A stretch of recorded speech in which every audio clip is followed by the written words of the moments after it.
Y vamos a empezar puestos de pie, puestos de pie, puestos de pie. Gracias. Vamos a cantar Santo Dios, ¿sí?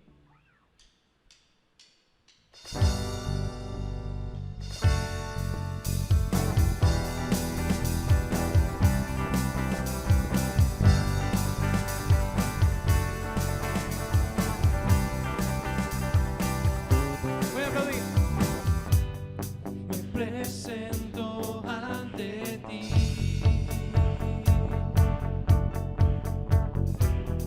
En silencio y en quietud.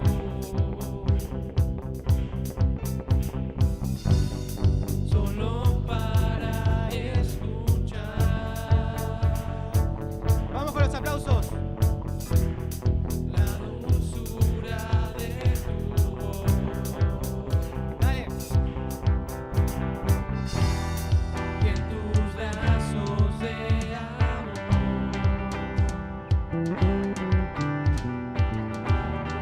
me has hecho descansar.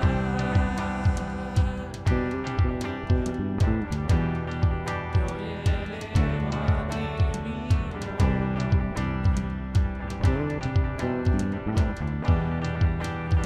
todo mi corazón.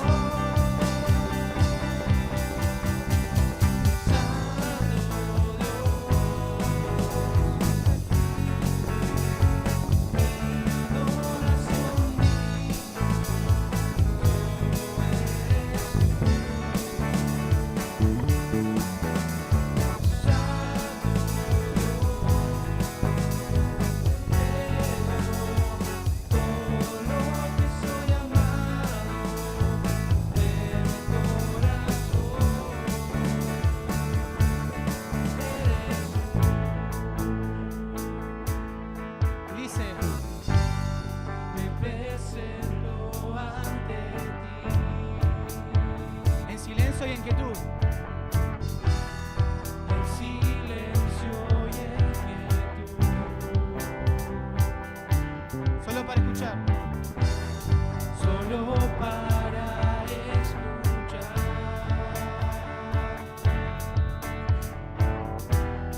La dulzura de tu voz. Y en tus brazos de amor.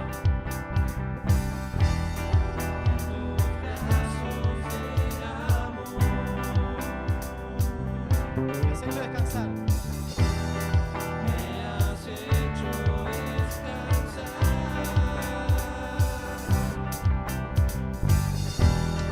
Yo elevo a ti mi voz. Todo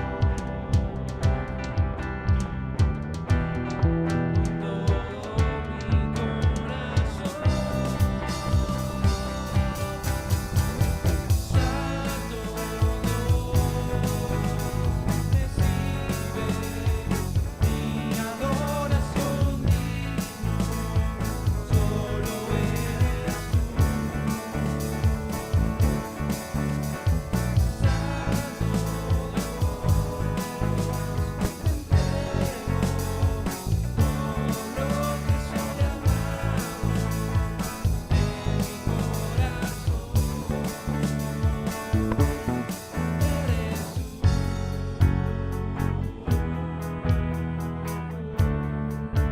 Eres tú. Eres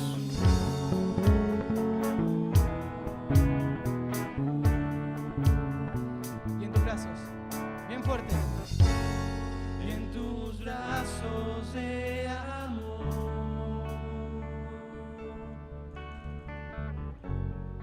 Me has hecho descansar.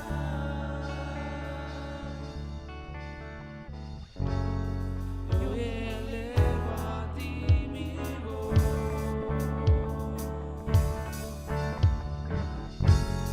Con todo mi corazón.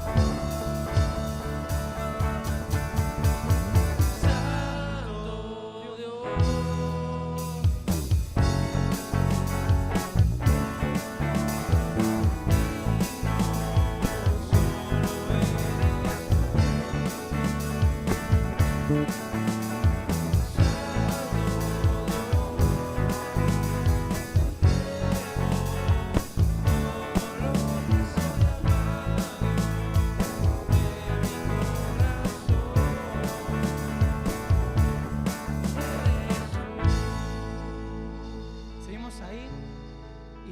Cantamos y seguimos cantando a un santo Dios que hizo muchas cosas por nosotros. Y hay muchas fechas memorables, ¿no? Podemos pensar en Jesús naciendo, recordándolo en Navidad. Podemos recordar a Jesús empezando su ministerio, siendo bautizado por Juan el Bautista, haciendo milagros, resucitando muertos, sufriendo por nosotros en Getsemaní, siendo crucificado y resucitando. Pero es hoy un día, un glorioso día, donde eso tocó nuestras vidas y dejó de ser una historia, sino pasó a ser la mejor historia y la gran verdad de nuestras vidas. Fue cuando nosotros le aceptamos, cuando nosotros le pedimos perdón por nuestros pecados y cuando nosotros le aceptamos como Salvador personal. Te invito a cantar Glorioso Día. ¿Vamos?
recordar, un amigo siempre decía, ¿no?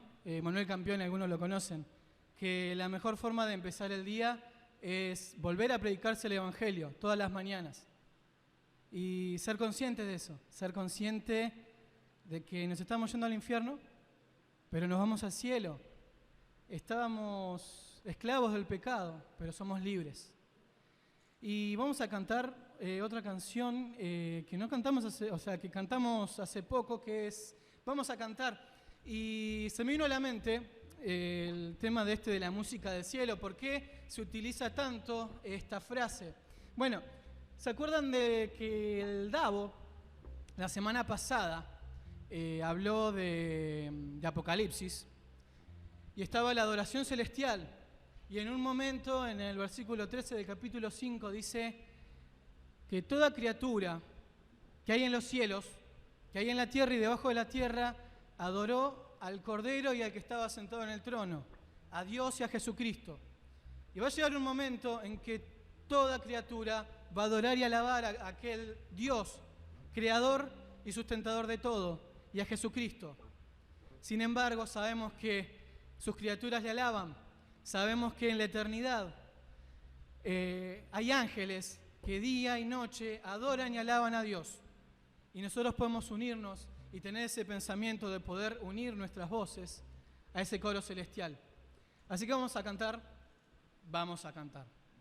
Por favor, les pido que cuando empecemos con la parte, acompañen con las palmas. ¿Vamos?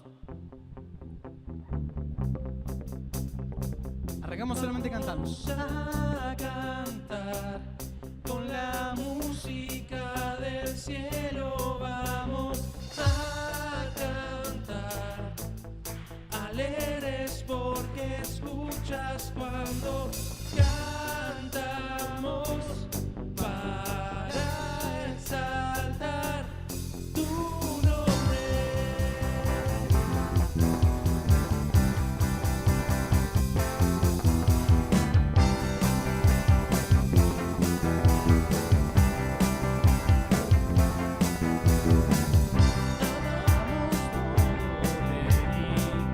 Cielo y tierra te adoran, los reinos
siguiente canción pueden tomar asiento. Antes de introducir esta canción, le voy a pedir a Lucas que ore.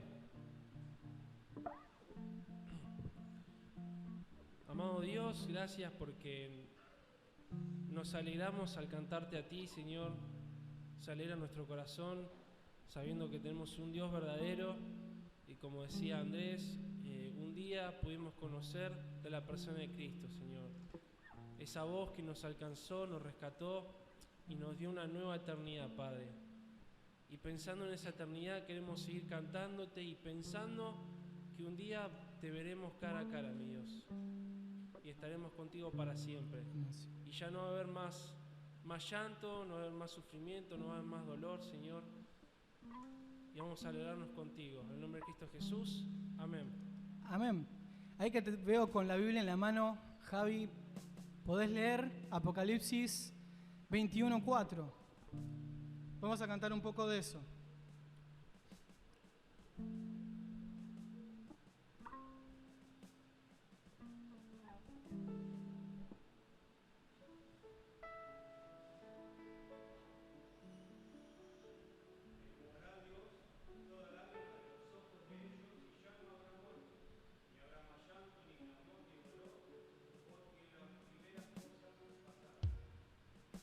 Amén. Vamos a cantar aquella esperanza gloriosa que tenemos los hijos de Dios, donde este mundo va a pasar las primeras cosas, esta vida, los problemas, los dolores, tanta angustia, va a pasar y vamos a estar para siempre con nuestro Dios. Te invito a cantar sentado, pero entendiendo lo que estamos cantando. Y como decía Pablo, Maranata, Cristo vuelve.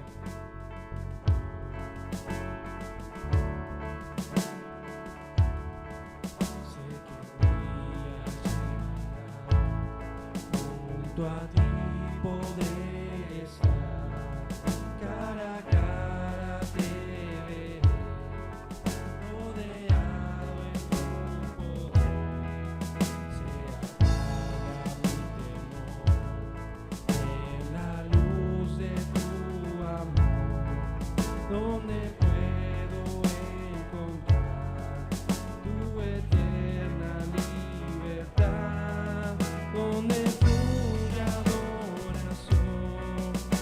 las calles no son, levantamos alabanza a ti, Señor. No hay llanto, no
¿Cantamos una más? ¿Les parece? ¿Qué me dicen? ¿Sí? Bueno. Mi Dios. Cantamos a aquel Dios que nos da esperanza, que nos da una nueva vida, y aquel Dios que nos da la victoria.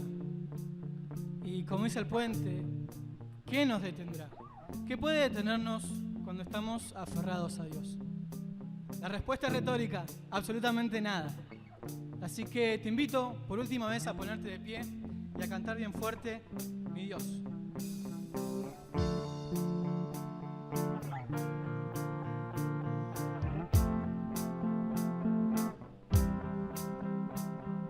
Dios de milagros y amor,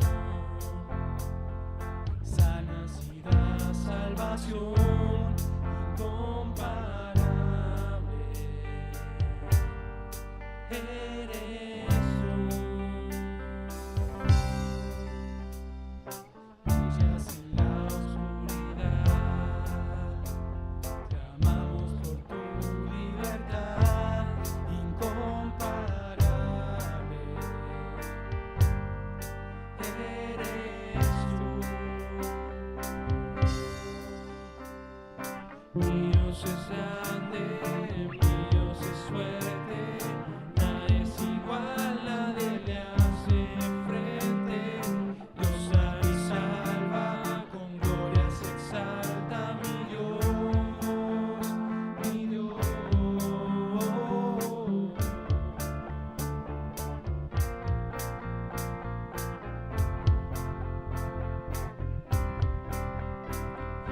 Brillas en la oscuridad, clamamos por tu libertad incomparable. Eres tú, mi Dios es grande, mi Dios es fuerte. Nadie es igual, nadie le hace frente. Dios sana y salva, con gloria se exalta, mi Dios, mi Dios. Mi Dios es grande, mi Dios es fuerte. Nadie es igual, nadie le hace frente. Dios sana y salva, con gloria se exalta, mi Dios, mi Dios.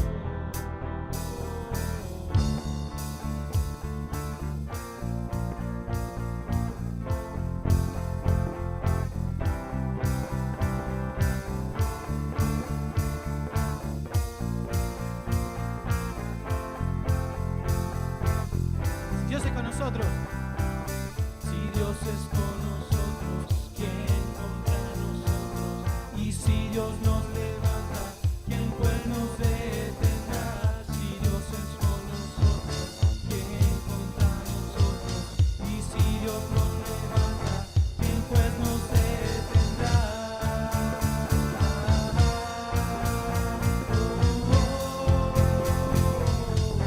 ¿Quién pues nos detendrá?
Bendito Señor, gracias porque lo eres todo. Gracias, Padre, porque en el pasado, presente, en el futuro, por toda la eternidad, tú eres victorioso. Amado Señor, gracias, Padre, porque en esa cruz, en esa tumba, mi Dios, y en toda tu obra, mi Dios, y en toda tu vida, has ganado, mi Dios. Y confiamos en aquel que nos dijo que venció al mundo, mi Dios, y nos aferramos a Él. Amado Padre, te rogamos que a pesar de las aflicciones, de los problemas, de las tentaciones y aún de los pecados que a veces cometemos y te pedimos perdón, te rogamos que nos ayudes a vencer y que podamos entender que la única fuente de toda victoria, Señor, eres tú. Amado Dios, ahora te rogamos que nos hables por medio de tu palabra y por medio de aquel pueblo y por medio de aquella persona alcanzó la victoria, mi Dios. Alcanzó la victoria del enemigo, alcanzó la tierra que tú les prometiste, mi Dios. Pero como veíamos el domingo pasado, todo fue por medio de guerra. Amado Señor, confiamos en ti y queremos ser conscientes de eso. En la bendita persona de Jesucristo. Amén. Amén. Muy buenos días. Muy buenos días. Muchísimas gracias al grupo de alabanza. Espero que pueda ser que hayas estado leyendo un poquito el libro de Josué. Hemos desde ya hace más de un mes que estamos tocando el libro de Josué, viendo algunas cosas, algunos detalles. Cada domingo estamos viendo 1, 2 o hasta 3 capítulos o más en un espacio de 45 minutos. Así que es un tiempo récord el estudio del libro de Josué que estamos haciendo en este tiempo. Ha sido muy interesante. Personalmente he aprendido algunas cosas y vamos a ver cuánto han aprendido de ustedes acerca del libro de Josué. Así que voy a formular algunas preguntas y yo espero que usted pueda responder o interactuar conmigo respondiendo algunas preguntas que vamos a hacer del libro de Josué, del Antiguo Testamento, de los personajes, y vamos a ver cuánto conocimiento está teniendo usted del Antiguo Testamento, de la Biblia y por supuesto, sobre todo, del libro de Josué. A ver, voy a comenzar con los jóvenes. A ver, los jóvenes. A ver, voy a hacer esta pregunta. Fácil, muy fácil para responder, jóvenes. La primera pregunta es, ¿cómo se llama el líder sucesor de Moisés? ¿Cómo se llama el líder sucesor de Moisés? ¿Cómo? A ver, póngase de pie. ¿Quién lo dijo? No, nadie. ¿Cómo se llama el líder sucesor de Moisés? Manuel no. ¿Cómo?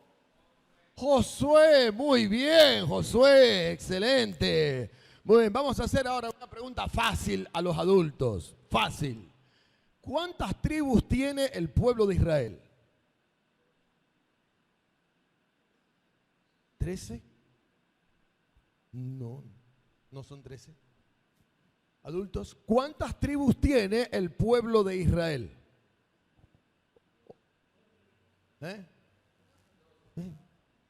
¿6? ¿7? 12, muy bien, 12 tribus. No sé qué pasa, por qué están tan penosos en esta mañana, pero vamos a hacer lo siguiente, vamos a sacarle la pena y ahora vamos a hacer así.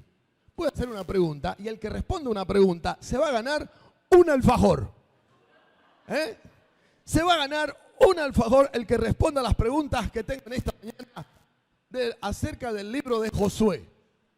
¿Listo? A ver, vamos a ir un poquito más rápido. Vamos a ver cuánto conocimiento tiene usted. A ver.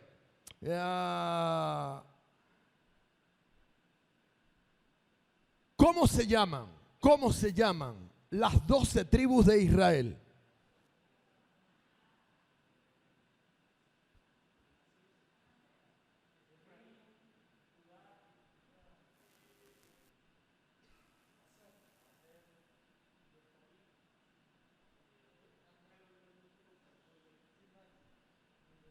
A ver, Luca, vení, Luca. Ven, por favor. Son 12, estamos de acuerdo con eso, ¿no es cierto?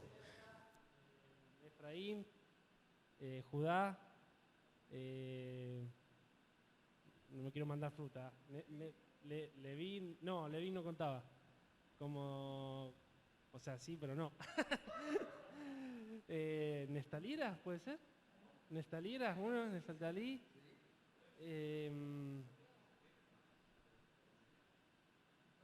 Manasés. No, ya ahí me mataste. Ya...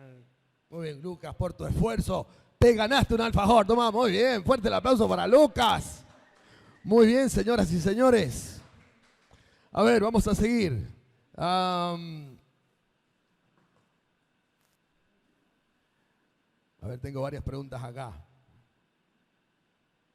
Voy a hacer una pregunta referente a los estudios que hemos estado desarrollando durante este tiempo. Por ejemplo, esto lo deben recordar porque fue bastante claro, bastante sencillo y bastante interesante.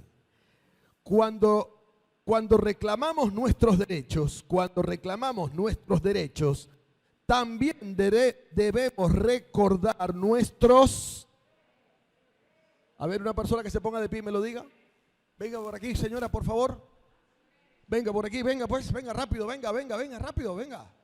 A ver, cuando reclamamos nuestros derechos, también debemos recordar nuestros deberes. Muy bien, se ganó el alfajor, muy bien, excelente. Fuerte el aplauso, por favor. A ver, tengo más alfajores, tengo unos cuantos alfajores, a ver.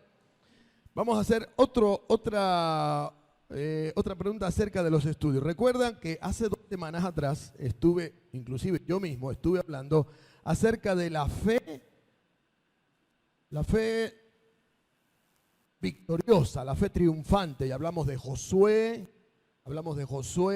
recuerdan el milagro que hizo Josué, y hablamos algunas características de la fe en ese estudio. ¿Quién podría decirme por lo menos 2 características de la fe triunfante? 2 características de la fe triunfante. Y dimos algunos puntos bastante interesantes, llamativos, acerca de la fe triunfante, hablando del capítulo 12, 13 de Josué. Recuerda cuando aquel milagro increíble que dice que Dios atendió a la voz. Ajá.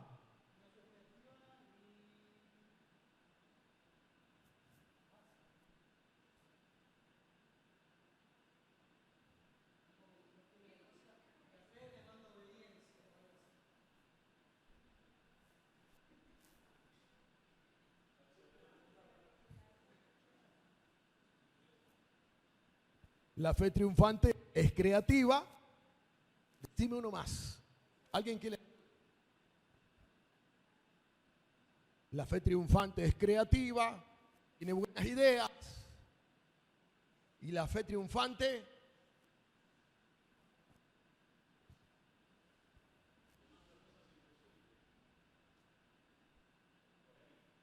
por ahí, más o menos.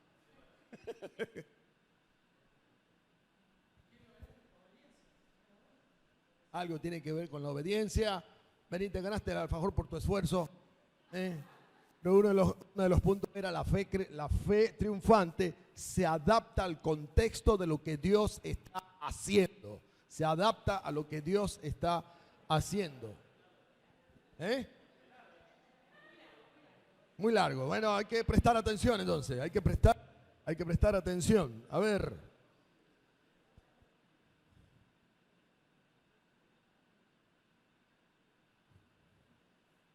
La última pregunta. A ver, la última pregunta. Pónganse las pilas, jóvenes. A ver. Estando en una batalla, ¿qué le pidió Josué a Dios en una forma milagrosa? ¿Perdón?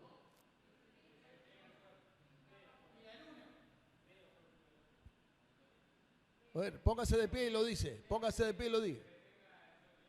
Muy bien, Leo, ven por aquí, Leo, te ganaste tu alfajor.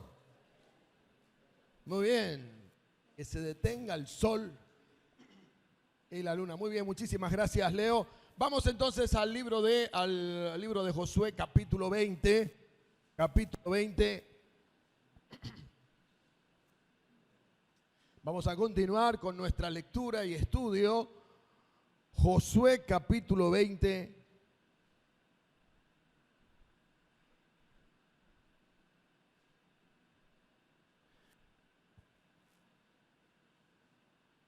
Y hoy vamos a hablar acerca de la fe preservada, el cuidado de la fe.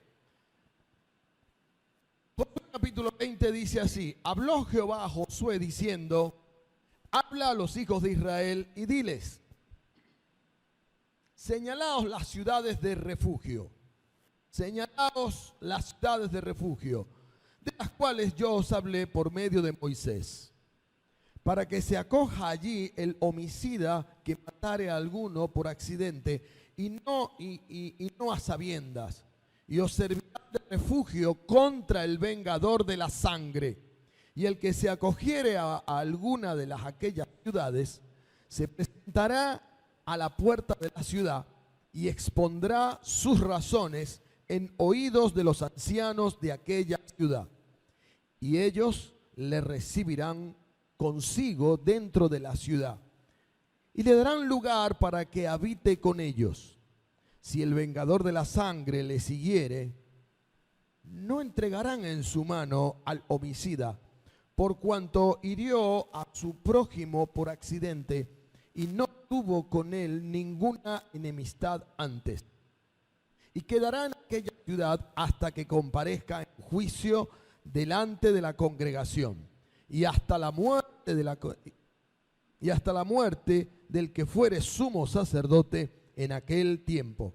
Entonces el homicida podrá volver a su ciudad y a su casa y a la ciudad de donde huyó.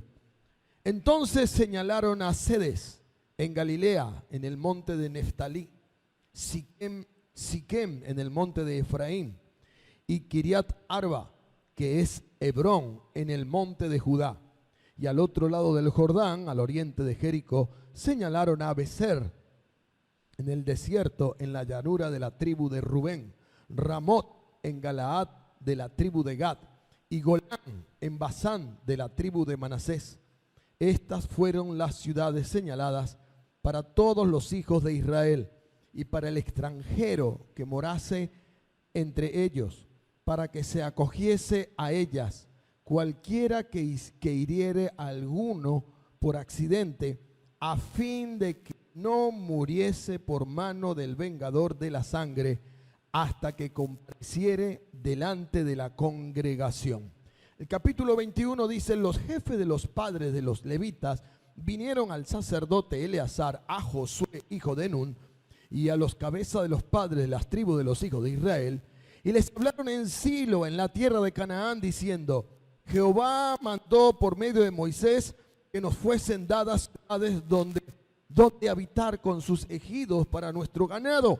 Entonces los hijos de Israel dieron de su propia herencia a los levitas conforme al mandato de Jehová,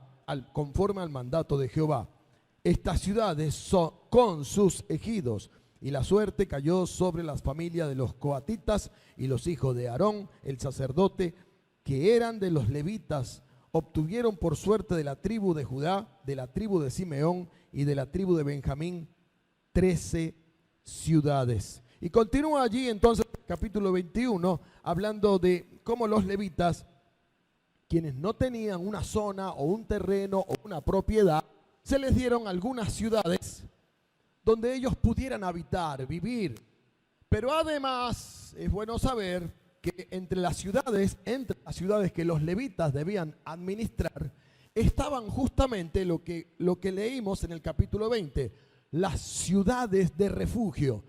Entre las ciudades que les fueron dadas, estaban las ciudades de refugio que los levitas debían administrar. Las ciudades de refugio estaban ubicadas más o menos en esta manera. Tenemos el mapa allí, Matías, por favor, donde están las 6 ciudades de refugio, cómo están ubicadas en el pueblo, en el territorio de Israel. En aquel entonces, ahí está, ahí tenemos Sede, Golán, Ramoth, Siquén, Hebrón, Becer. Vean qué interesante cómo las 6 ciudades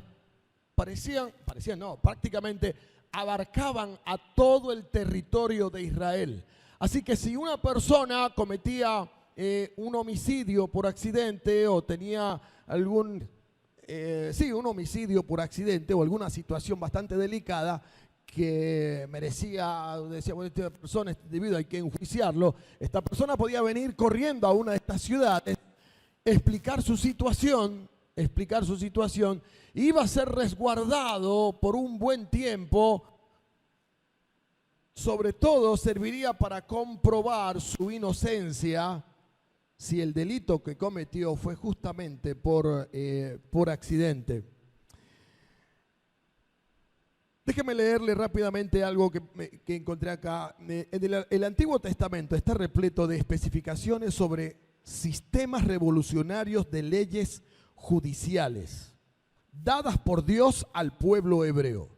Comparado con otros sistemas legales del momento, como el Código de Hammurabi, las leyes asirias y babilónicas, el Génesis o el Pentateuco ofrecía un sistema de justicia que valoraba la vida humana sobre cualquier cosa. El Pentateuco ofrecía un sistema de justicia que valoraba la vida humana sobre cualquier otra cosa, mucho más que otras leyes de su tiempo. El tema de las ciudades de refugio ilustra en realidad la gracia y la misericordia de Dios aún sobre aquellos que cometían algún delito y que se podía comprobar su inocencia. Las ciudades de refugio era un sistema judicial, en realidad era un sistema judicial para proteger a aquellas personas que por ahí, estando trabajando juntos, por ejemplo, se le escapaba un hacha, el hacha salía volando, le daba en la cabeza al amigo, lo mataba, y fue una situación de accidente. Los familiares normalmente la reacción que tiene un familiar cuando alguien ha perjudicado a un familiar, normalmente es la justicia, hay que tomar venganza sobre esta persona, incluso matarlo. Pero siendo que era un accidente, la persona tenía derecho a ir a una de estas ciudades, explicar su situación a los ancianos de la ciudad. Ellos evaluaban su historia, evaluaban su situación, y si se comprobaba que el hombre era inocente, en que en realidad la situación había sido un accidente, entonces la ciudad de refugio servía justamente para proteger y darle refugio a esta persona. Y era por tanto un sistema judicial, era un sistema de dar protección cuando personas cometían errores, cuando personas se equivocaban o por accidente cometían un delito muy grave, en donde un familiar buscaba tomar venganza sobre aquel que había cometido el accidente, el error, o había hecho una acción que, como a veces decimos, ¿no es cierto?, en Argentina, nos dejó la sangre en el ojo. Entonces procuraban los familiares o amigos cercanos matar a aquel que había cometido un error. Pero entonces la ilustración básicamente que nos deja las ciudades de refugio en este entonces, en primer lugar, que es un sistema de justicia, un sistema donde la justicia se muestra para defender y ayudar a la persona que se ha equivocado, pero también muestra la gracia, la misericordia de Dios, que siempre va pensando en el rescate de la vida humana. Las Sagradas Escrituras no tienen como prioridad el juicio divino sobre las personas. Esa no es la prioridad de las Sagradas Escrituras. La prioridad de las Sagradas Escrituras es mostrar la misericordia, la gracia y el amor de Dios sobre la vida de las personas. Y las ciudades de refugio era un ejemplo de esto, de cómo Dios se interesaba en salvar y rescatar al inocente, al que simplemente se había equivocado y que de alguna manera tendría otra oportunidad para restablecer aquello en lo cual se equivocó. Incluso era una manera para salvar a aquel que buscaba venganza, porque si éste se vengaba, también entonces el problema iba a tener. Y es el tema de las venganzas, es una cadena tras otra, ¿no? Alguien que comete alguien que se venga de algo, entonces el otro también quiere vengarse y el otro se quiere vengar y es toda una cadena que no tiene fin. Así que era un sistema para salvar muchas situaciones, pero principalmente la vida de aquel que se había equivocado. Algunas cosas entonces que podemos rescatar y ver en esta mañana. Número uno, en primer lugar, las ciudades de refugio era una ayuda y consideración. Era una ayuda y consideración para quien cometía un crimen por accidente. Ciudades de refugio era una ayuda y consideración para quien cometía un crimen por accidente. El tema de las ciudades de refugio lo habló o se trató primeramente con Moisés. No fue Josué el primero en hacer esto. Josué estaba cumpliendo básicamente lo que Moisés había establecido.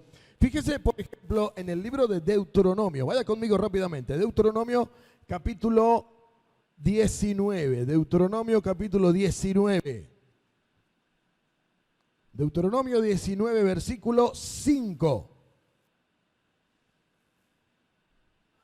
Deuteronomio 19, 5 dice: como el que fuere con su prójimo al monte a cortar leña, y al dar su mano el golpe con el hacha para cortar algún leño, saltar el hierro del cabo y diere contra su prójimo, y éste muriere, aquel huirá a una de estas ciudades, es decir, una de las ciudades de refugio, y vivirá.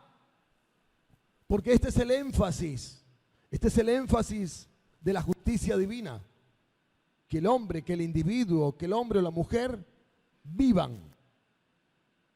No es la muerte, sino la vida. No sea que el vengador de la sangre, enfurecido, persiga al homicida y le alcance por ser largo el camino y le hiera de muerte, no debiendo ser condenado a muerte por cuanto no tenía enemistad con su prójimo anteriormente. Por tanto, yo te mando diciendo, separarás 3 ciudades. En este caso, Dios le había hablado a Moisés de separar 3 ciudades y luego se extiende. Parece que el sistema de misericordia se extiende y lo multiplica al 100%, ¿no? En vez de 3, no, vamos a poner 6 ciudades de refugio que sirvan para ayudar a quien lo necesite, sobre todo si se ha equivocado. Así que una ciudad de refugio era una ayuda y una consideración para quien cometía un crimen por accidente. ¿Y qué pasa? Si las autoridades de la ciudad, el sacerdote o los ancianos de la ciudad descubrían que la persona que está pidiendo refugio en realidad hizo algo voluntario, que hizo un crimen violento? Si se le descubre, ¿recuerdan la historia de Acán, que robó, que cometió prevaricación, fue enjuiciado y aún murió? Así, si los ancianos o el sacerdote de la ciudad de refugio descubrían que la persona en realidad había cometido un crimen voluntario, esa persona debía ser entregada al juicio y debía incluso en muchos casos morir. Y era la ley del Antiguo Testamento, era la ley en el Pentateuco, era la ley en los comienzos de la nación. Si una persona mata, debe morir. Era era la ley en ese momento. Mata voluntariamente, no por accidente.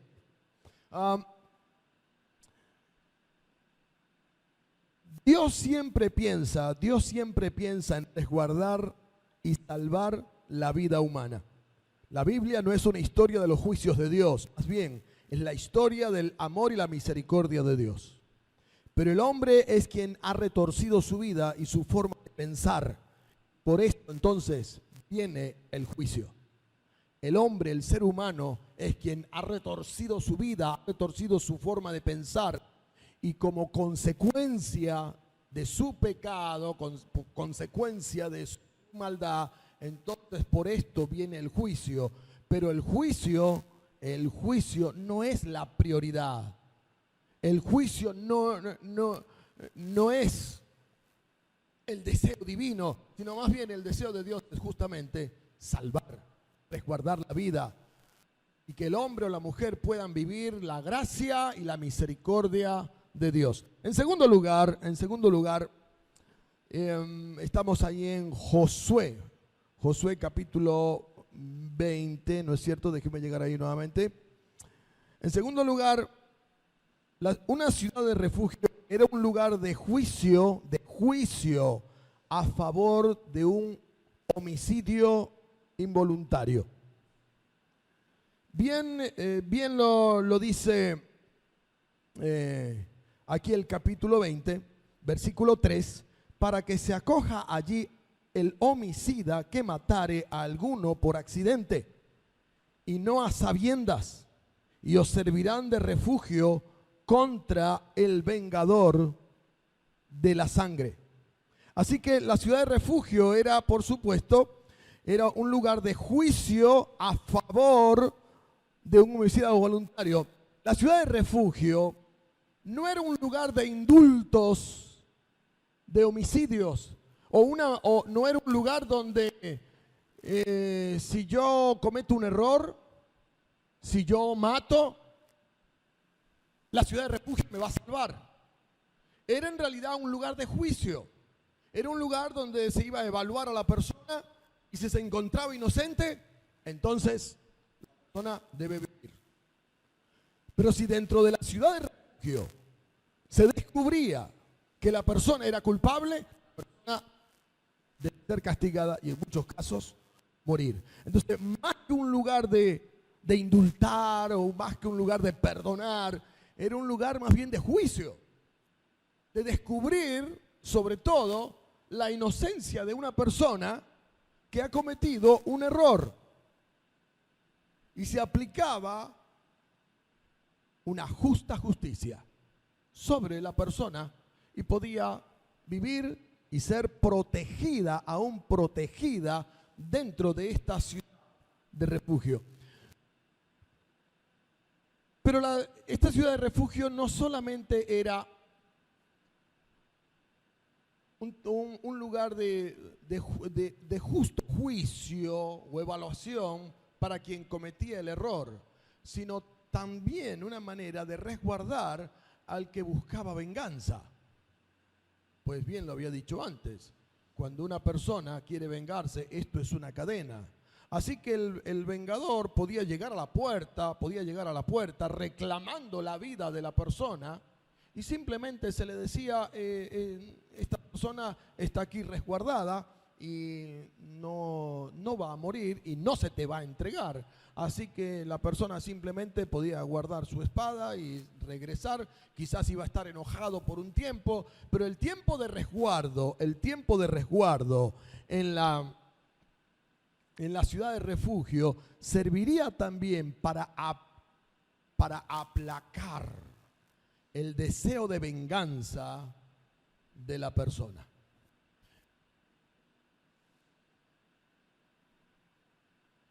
Cuando en la vida cometemos errores y tenemos conflictos con personas, el tiempo que nosotros podamos tener para esperar, solucionar el problema, puede ser que nos aclare, puede ser no. Nos ayuda a aclarar nuestra mente, nos ayuda a aclarar nuestra mente para luego aún enfrentar a la persona y llegar a un mejor acuerdo.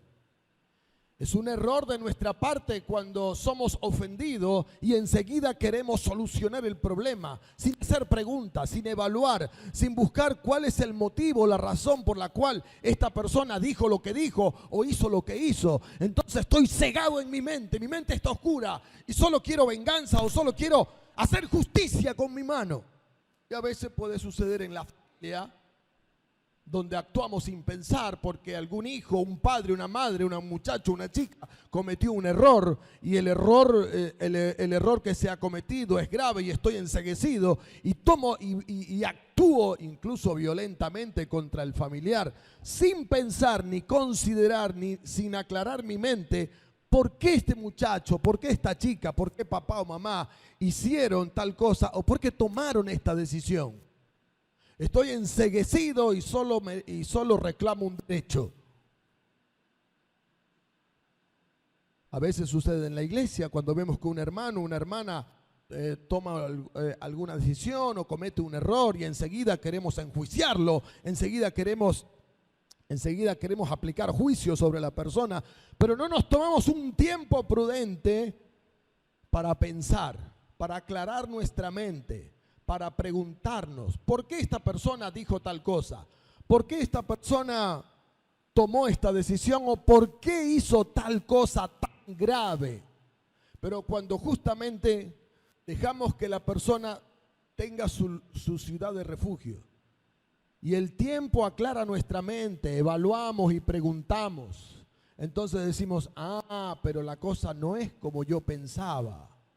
Así que el deseo de venganza se aplaca y entonces podemos ver la situación con mucha más claridad y decir, no, la verdad esta persona no merece morir, ni que yo tenga no merece que yo tenga un mal concepto de la persona, porque justamente con el tiempo y el resguardo me he dado cuenta que es inocente, que lo que dijo o lo que hizo o el error que cometió es comprensible, hay un trasfondo. Y el deseo más bien de venganza debería ser más bien perdonar más que vengarme, porque fue simplemente un error. Así que el tiempo de resguardo de ciudad serviría para aclarar la mente y llegar más bien a un acuerdo y resguardar la vida de quien cometió el error y aún resguardar la vida y las acciones de quien quería venganza. Una vez que ha aclarado su mente y se ha dado cuenta de que no fue como yo pensaba, fue simplemente un error. Quizás aún a mí me podía haber sucedido. En tercer lugar, la ciudad de refugio es un sistema de misericordia. Es un sistema de misericordia para apaciguar la ira del vengador. Esto es justamente lo que venimos hablando, ¿no es cierto? Que no solamente sería para salvar la vida del individuo que cometió el error, sino que también es un tiempo de misericordia para apaciguar mi ira de venganza o inclusive el deseo de matar. Es interesante que en las Escrituras, hay algunos pasajes en las Escrituras, en el Antiguo Testamento, donde algo así pareciera que la venganza es justa. Por ejemplo,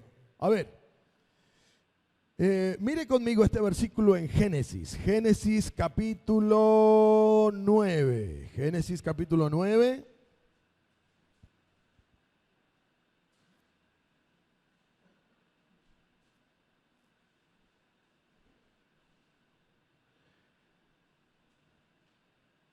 Génesis capítulo 9, versículos 5 y 6.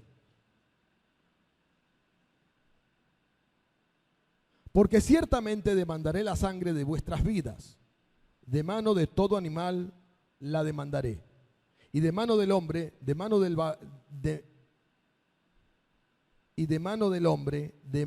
del varón de mano del varón su hermano demandaré la vida del hombre. El que derramare sangre de hombre, por el hombre su sangre será derramada, porque a imagen de Dios es hecho el hombre. El que derramare sangre de hombre, por el hombre su sangre será derramada, porque a su imagen, porque a imagen de Dios ha sido hecho el hombre. Si leemos este versículo en una forma rápida, pareciera que Dios está justificando la venganza y que si alguien mata, debe morir por la mano del hombre. Pero el énfasis de la Escritura no es el hecho de tomar venganza, ni que yo voy a matar a aquel que mató a mi hermano. El énfasis es: no matarás, porque el matar trae juicio. Así que el énfasis no es el hecho de tomar venganza, hay que matar. No, el énfasis es que el matar a otro trae consecuencias. Por lo tanto, no debes matar. No debes asesinar a nadie, porque trae sus consecuencias. Y para nada, no, Dios nunca está de acuerdo con la venganza. Dios está de acuerdo con la vida. Y sí, cuando un hombre peca voluntariamente, por supuesto, hay juicio, hay castigo, hay consecuencias. Pero básicamente Dios quiere la vida. Así que con la ciudad de refugio, Dios también estaba queriendo mostrar misericordia para apaciguar, como lo dijimos, apaciguar la ira del vengador. Antes de tomar una venganza o antes de tomar una acción o juicio sobre una persona, se debe preguntar e investigar antes de emitir un juicio sobre la acción de una persona. No establezcas un juicio sin antes preguntar y consultar sobre el asunto. Recuerdo en una ocasión le dije a una persona que vino acusándome por algo que había sucedido, y le dijo: ¿me estás preguntando o me estás acusando? No, te estoy preguntando. Ah, porque parece que me estás acusando. No. Entonces, cuando le aclaré la situación, cambió totalmente de actitud. Bueno, no era como yo pensaba. Así que cuando quieras actuar hacia una persona que ha cometido una acción indebida, pregunta antes de acusar. En la ciudad de refugio se le preguntaba a la persona: ¿qué pasó? ¿Qué fue lo que sucedió? ¿Cómo lo mataste? ¿Por qué lo mataste? ¿Fue un accidente? ¿Fue voluntario? ¿Habías tenido algún altercado antes con esta persona? Y la persona tenía todo el derecho de exponer su situación, todo lo que había sucedido, y si se le encontraba inocente sería declarado. Si era encontrado culpable, sería entregado. Conclusión interesante para este capítulo 20. La comunión de la iglesia debe ser un refugio. La comunión de la iglesia debe ser un refugio para todos los creyentes, sobre todo para aquellos que han cometido errores en su vida.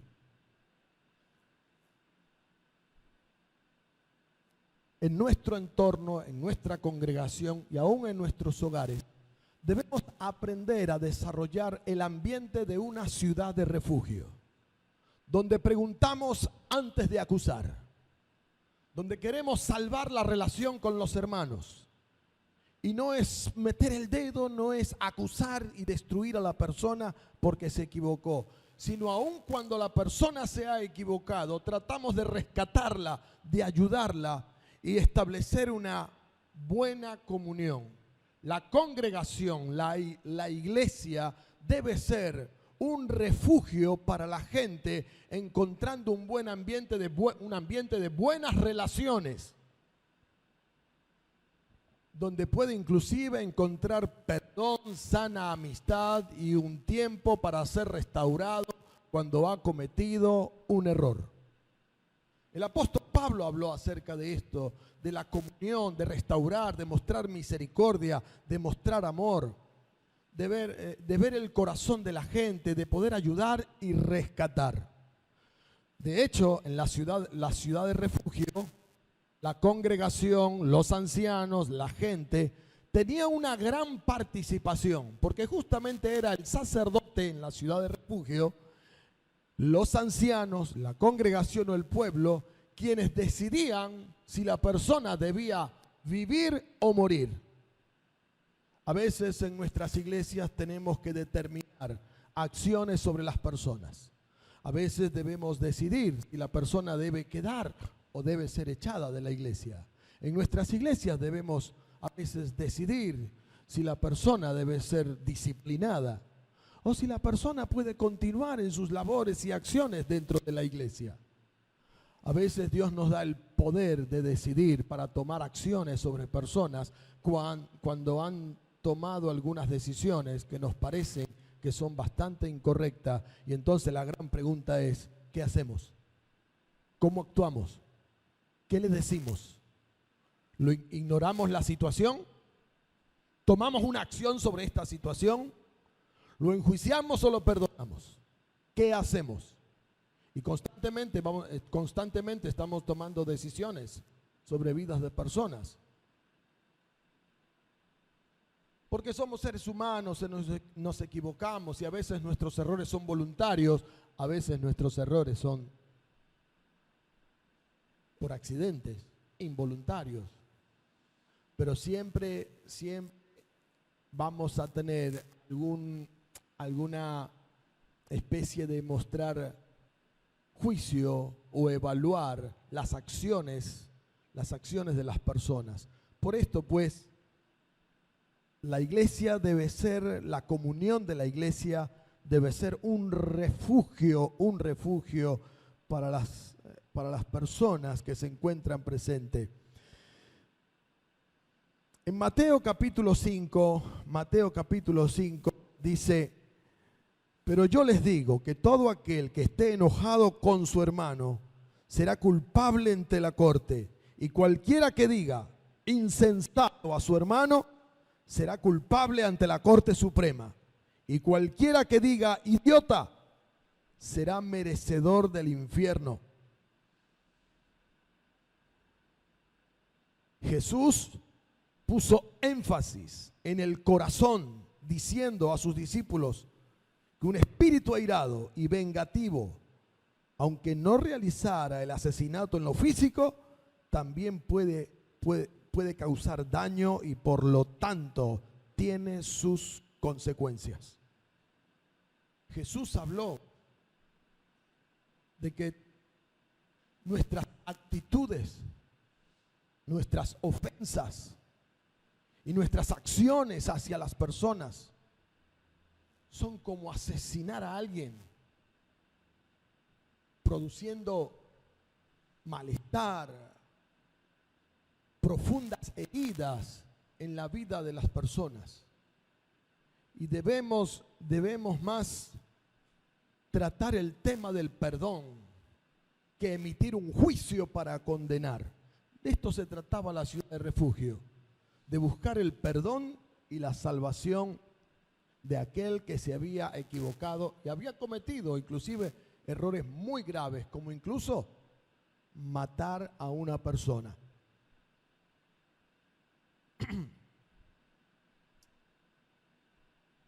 En la actualidad no tenemos ciudades de refugio a donde podamos recurrir, ni tampoco las necesitamos, dado nuestro moderno sistema judicial. El vengador de sangre en la sociedad hoy día no tiene el derecho de establecer su propia justicia, y si se venga o si se vengara, se consideraría un asesino, si así lo hiciera.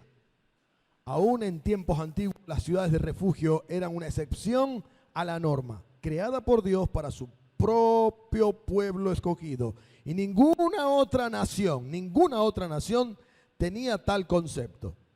En años recientes ha habido intentos de revivir una idea parecida con las ciudades de santuario. Esto fue en los Estados Unidos, pero nada comparable con lo que era una ciudad de refugio para traer justicia, perdón y misericordia a aquel que se había equivocado.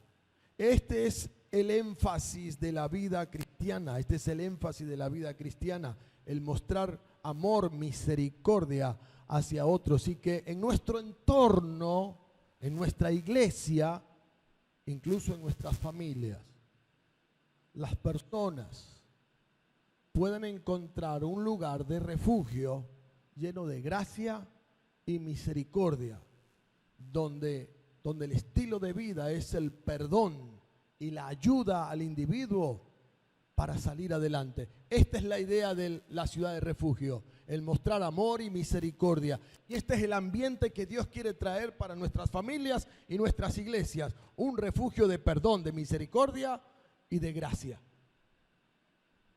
Y los sacerdotes tenían mucho que ver en esto. El capítulo 21 nos habla del pedido que hacen los sacerdotes. El pedido que hacen los sacerdotes, siendo que no tenían un territorio como lo tenían las otras tribus. Por esto, pues, en el capítulo 21 dice: los jefes de los padres de los levitas vinieron al sacerdote Eleazar, a Josué, hijo de Nun, y a los cabezas de los padres de las tribus de los hijos de Israel, y les hablaron en Silo, en la tierra de Canaán, diciendo: Jehová mandó por medio de Moisés que nos fuesen dadas ciudades donde habitar con sus ejidos para nuestro ganado. Entonces los hijos de Israel dieron de su propia herencia los levitas, conforme al mandato de Jehová, estas ciudades con sus ejidos. A ver, los levitas no tenían como tal una propiedad. Dice, a ver, Deuteronomio, varios versículos acá, en Deuteronomio capítulo 10, Deuteronomio capítulo 10.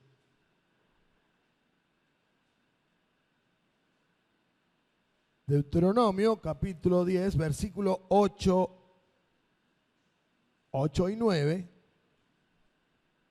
Dice: en aquel tiempo apartó Jehová a la tribu de Leví para que llevase el arca del pacto de Jehová, para que estuviese delante de Jehová, para servirle y para bendecirle en su nombre hasta el día de hoy, hasta hoy. Por lo cual Leví no tuvo parte ni heredad con sus hermanos.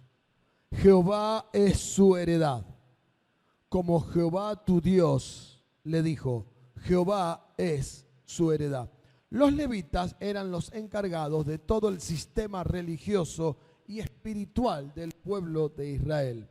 Por esto no se les dio un territorio como tal, pero tendrían ellos el privilegio y el honor de poder ministrar al pueblo con todo lo que era el sistema religioso, ¿no es cierto? Los sacrificios, la intercesión espiritual por el pueblo, la administración del arca del pacto en aquel momento. Necesitaban, pero igualmente necesitaban dónde vivir, así que se les dieron algunas ciudades que fueron repartidas en todo el territorio de Israel. Y en todo este repartimiento de las ciudades, los levitas debían cuidar de la vida espiritual del pueblo. Ellos estaban cerca, vamos a decir así, estaban cerca del corazón de la gente para cuidar espiritualmente y ministrar al pueblo. Cuando tú estás trabajando en un ministerio y estás queriendo hacer algo espiritual, una de las cosas que debes hacer es identificarte con la gente, meterte con la gente y querer poder edificar a la gente en una forma espiritual, pero debe haber una dedicación de corazón.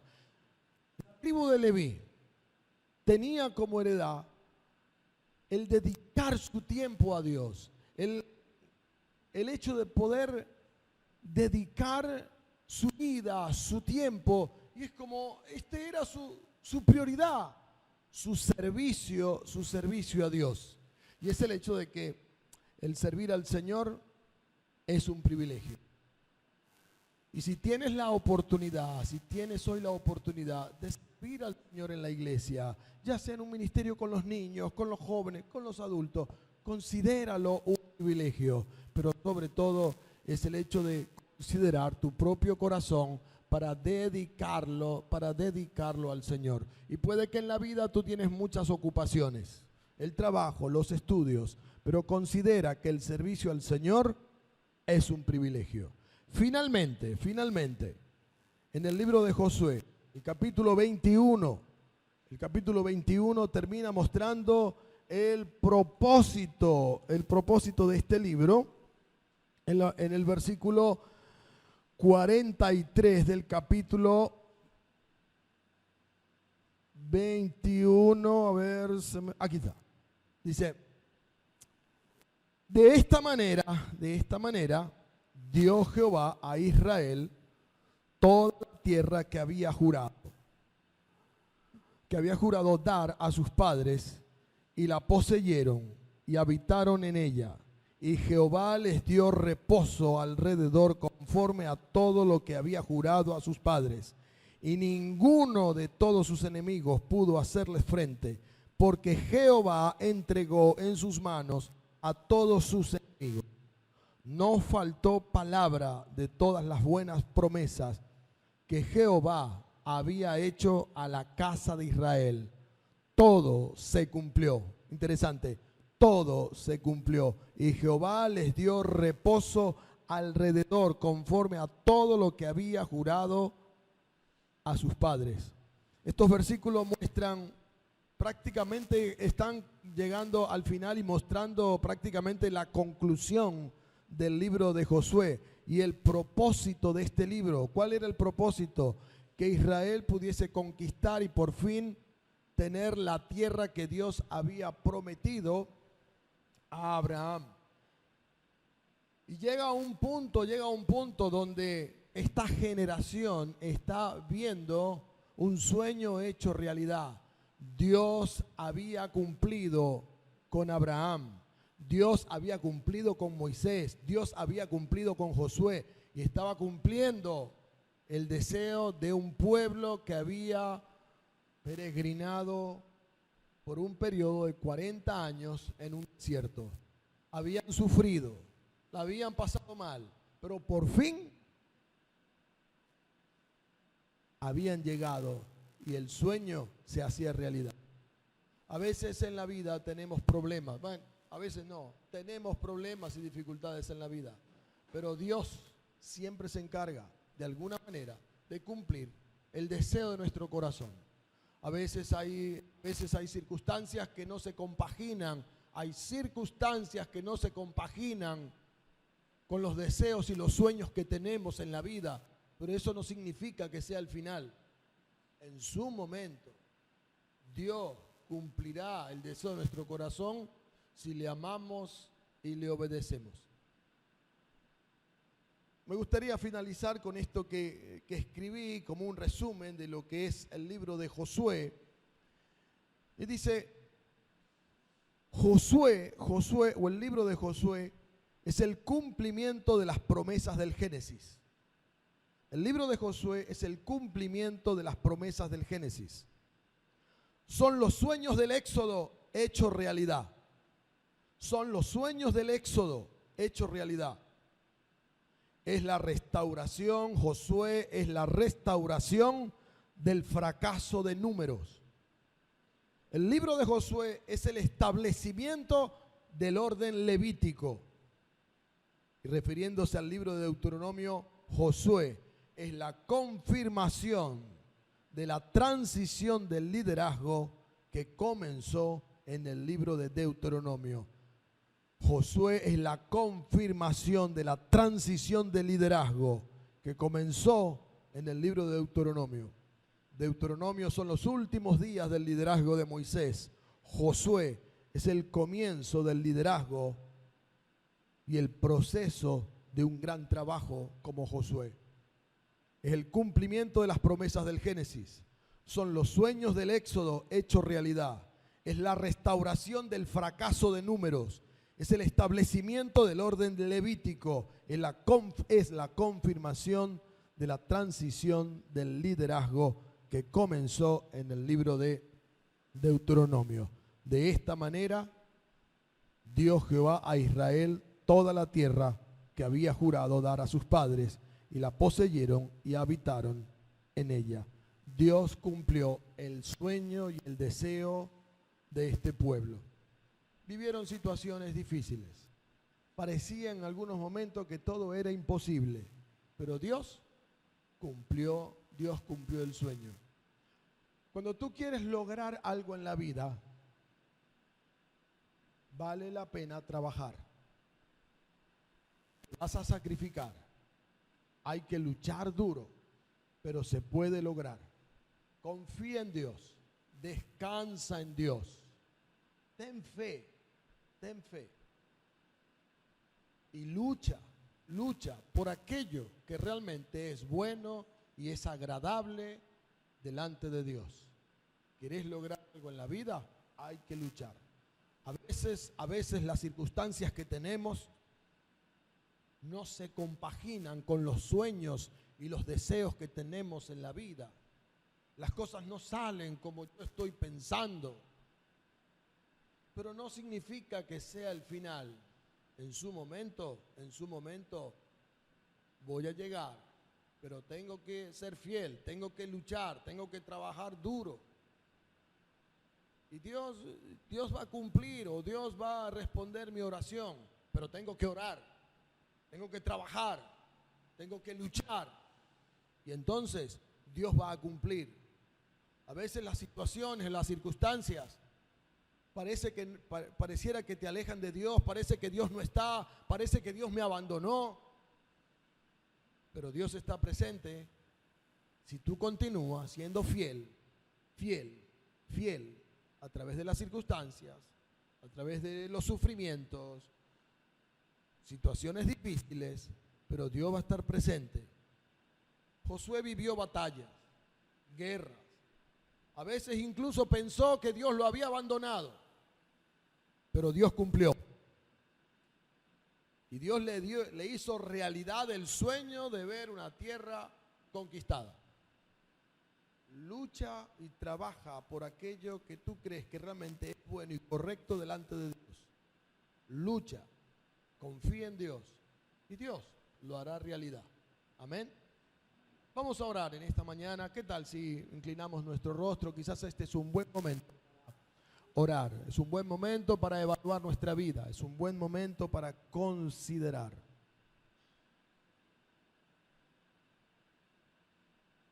El libro de Josué, dijimos, es el cumplimiento de las promesas del Génesis.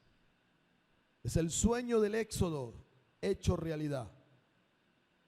Es la restauración del fracaso del libro de Números, el establecimiento del orden levítico y la confirmación de una transición del liderazgo de Josué. Quizás en esta mañana tú tengas que evaluar tu vida y pensar: ¿qué cosas tengo que cambiar? ¿Por cuáles cosas tengo que luchar? Dios cumple, pero tú tienes que ser fiel. Dios cumple, pero tú tienes que orar. Dios cumple, pero tú tienes que trabajar. Dios sí cumple, pero tú tienes que obedecer.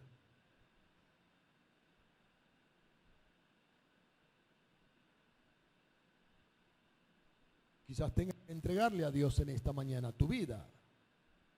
Quizás hay algo que tú tienes que entregarle a Dios. Un sueño, un deseo, algo que quieres lograr, algo que quieres hacer. Quieres ponerlo en las manos de Dios y esperar que Dios obre. Quizás tienes una situación con un familiar y Dios te llama a ser una ciudad de refugio para mostrar misericordia, para mostrar perdón.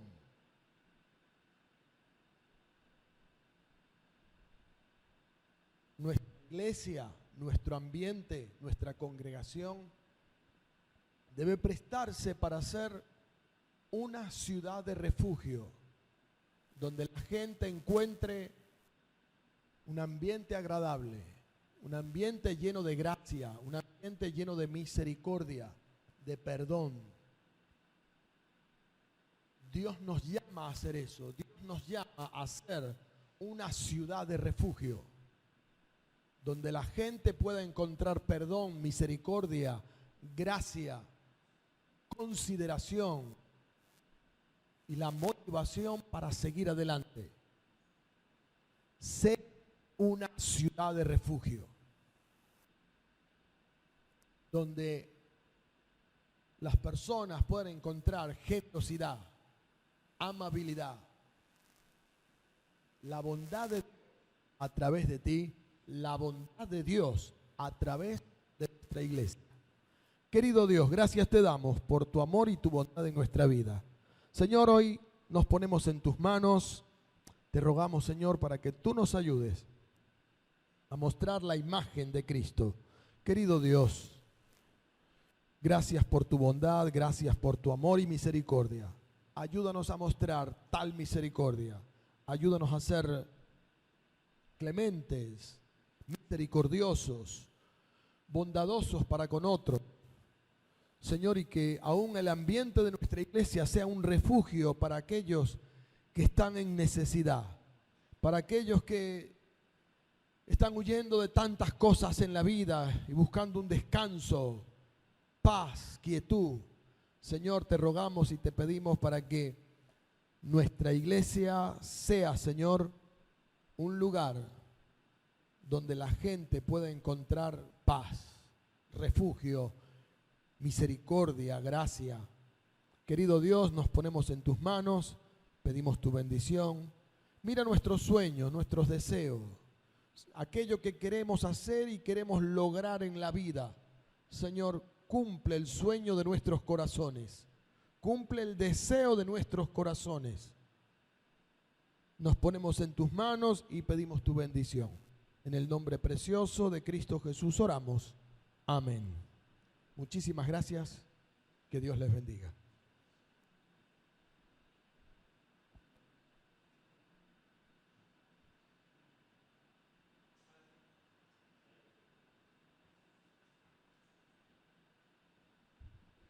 ¿Este puede ser? ¿No? ¿El otro?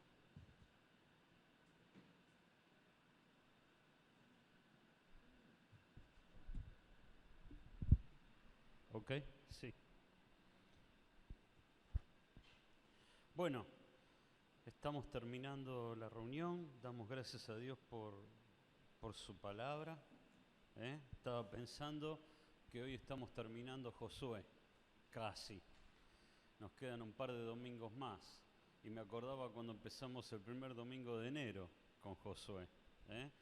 Y hemos pasado estos casi 3 meses aprendiendo lecciones del Antiguo Testamento. Que a veces, muchas veces, en la iglesia nos cuesta, ¿no? Predicar del Antiguo Testamento, pensar en el Antiguo Testamento, pero fíjate todo este tiempo las cosas que hemos aprendido acerca de la fe, ¿no? De cómo Dios nombró a Josué, de cómo Josué venció en Jericó, cómo cruzó el Jordán. Y la verdad que estoy seguro, para mí fue de bendición este tiempo. Espero que haya sido para vos todos estos domingos de bendición. El domingo que viene vamos a hablar de otra cosa importante, que es el altar del testimonio. Y el otro domingo terminamos con la despedida de Josué, cuando Dios ya lo está llevando a su presencia. Ese domingo vamos a tener la visita de Nacho Ferro. Entonces me gustaría que lo estén pensando, estén orando, estén invitando personas nuevas, estén animando a los jóvenes del Club Bíblico. Es la primera vez que Nacho va a estar con nosotros, pero es una persona que Dios está usando, ustedes se van a dar cuenta, así que no te lo pierdas, tenerlo presente. Cada domingo es bueno, pero yo les animo a que puedan considerarlo especialmente. Bien, tenemos un par de avisos, algunas personas hoy nos visitan. Están por primera vez. No, vos, Luis Miguel, ya hace un montón que estás acá. Les voy a pedir por favor que, bueno, si se pueden poner de pie, nos digan el nombre, así les conocemos, quién te invitó y nada más. Así que contanos un poquito. Ajá.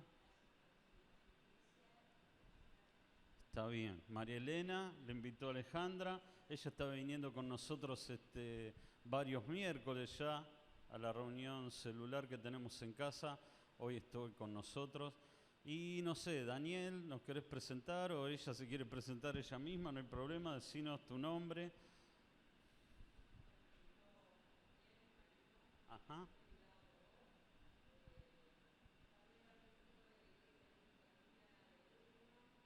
Sí. ¿Cuál?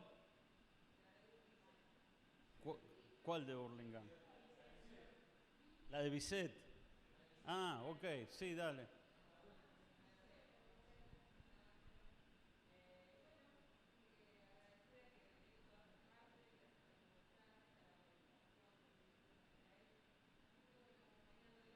Bien, listo. ¿Cómo es tu nombre? Mariel. Bien. Bueno, y vino con Mía, ¿no? Mía la tenemos allá en la clase de escuela dominical. Así que bueno, vamos a saludarlos como siempre saludamos y le damos la bienvenida con un fuerte aplauso.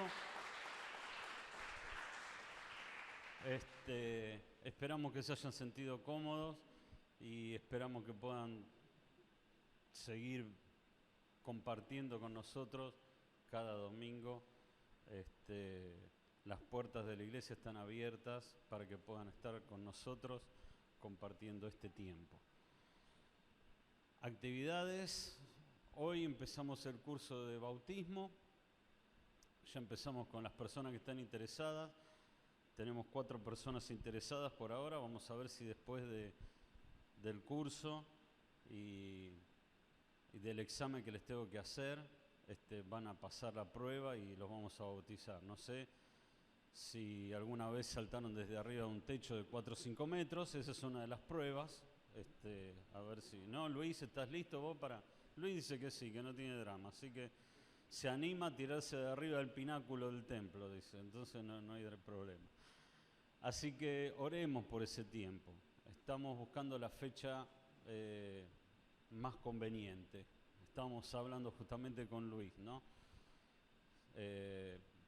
No sé si va a ser antes de Semana Santa o después, pero en alguno de esos días va a ser, y casi seguro que va a ser un sábado, pero me gustaría que pudieran estar orando por esa actividad porque ustedes saben bien que el bautismo es la oportunidad de poder dar testimonio público a personas que no tienen a Cristo en su corazón. Entonces es algo por el cual hacemos un bautismo, ¿no? Una de las razones para tener la oportunidad de poder predicar el Evangelio a personas que lo necesitan. Así que desde ya le estoy pidiendo que cada uno ore en sus oraciones personales, en la reunión de oración celular que tenemos, oremos por esta actividad para que personas estén preparadas para recibir el mensaje de salvación que vamos a predicar ese día. Así que bueno, ese es por un lado. Por otro lado tenemos las actividades de siempre. El día miércoles o jueves, depende de la zona, depende de la reunión. Nos reunimos para las reuniones celulares. Tenemos acá en Palomar con Andrés, está en mi casa, allá en Hurlingham. Tenemos la reunión en Morris, en la casa de Pedro y de Gabriela. Entonces, depende de dónde estés, si querés ser parte, acércate, comentanos y vemos cómo te comunicamos para que puedas estar ahí participando. El día sábado tenemos a las 3 de la tarde el los chicos, los preadolescentes de 7 a 12 años, o sea, los chicos que arrancaron desde primer grado, ¿no? Están ahí reuniéndose cada sábado, así que si conoces a alguien o tenés algún familiar, lo querés traer, 3 de la tarde tenemos esa reunión, más o menos es de 3 a 5 de la tarde. A las 6 de la tarde tenemos el club bíblico con los jóvenes de 12 a 19, 20 años. Nos estamos reuniendo ayer. No sé si alguno tiene Instagram, pueden seguir el Instagram del club bíblico, van a ver la actividad de ayer. Ayer tuvieron la tarde de los gemelos, entonces ahí pueden ver la pareja de gemelos que se presentaron. Fue un tiempo muy divertido y por supuesto siempre tenemos la palabra de Dios ahí para ellos. Y el domingo tenemos el culto, como siempre, 10 de la mañana, nos reunimos aquí una vez más para alabar a Dios, para escuchar de su palabra y para compartir juntos este tiempo, ¿no? Quizás un tiempo antes, unos minutos antes, quizás unos minutos después, pero por lo menos para vernos nuestras caras y saludarnos y, bueno, preguntarnos cómo estamos. Así que nada más, vamos a terminar con una oración y entonces podemos saludarnos y despedirnos. Pero vamos a pedir la bendición de Dios sobre cada uno de nosotros para esta semana. Así que vamos a ponernos de pie y vamos a orar. Dios, te damos gracias por esta mañana, por una mañana más que nos permite poder reunirnos en forma presencial y poder disfrutar de la comunión de unos con los otros. Y Señor, gracias porque nos das el privilegio de poder cantarte de nuestros corazones a tu persona, a lo que tú eres, y gracias porque también nos hablas por medio de tu palabra. Señor, gracias porque podemos ver en la persona de tu Hijo Jesucristo a esa ciudad de refugio. Gracias porque a pesar de que a veces cometemos errores, tú eres un refugio para nosotros, y no solamente tú, sino la iglesia, que también has instituido, formado, que has comprado con tu precio, la has puesto también como un refugio para aquellas personas que tanto lo necesitan. Ayúdanos a poder ser esa ciudad de refugio para ellos. Y Señor, en esta semana que comienza, en este día, una vez más nos ponemos en tus manos, a nosotros, nuestras familias, nuestros trabajos, los trabajos de ellos, nuestra salud, en este tiempo tan complicado de pandemia, nos ponemos en tus manos, rogándote para que nos bendigas, para que tu mano de protección esté sobre nosotros y sobre nuestras familias. Señor, para que todo lo que tenemos planeado en esta semana podamos cumplirlo según tu voluntad. Y Señor, confiando en que lo que tú nos das y lo que tú nos quitas es lo mejor para nosotros, porque tú conoces qué es lo que realmente necesitamos y lo que no. Gracias una vez más por este tiempo. Lo dejamos todo en aquel nombre, que es sobre todo nombre, el nombre del Señor Jesús. Amén. Muy bien. Que Dios les bendiga. Podemos estar saludándonos en este tiempo.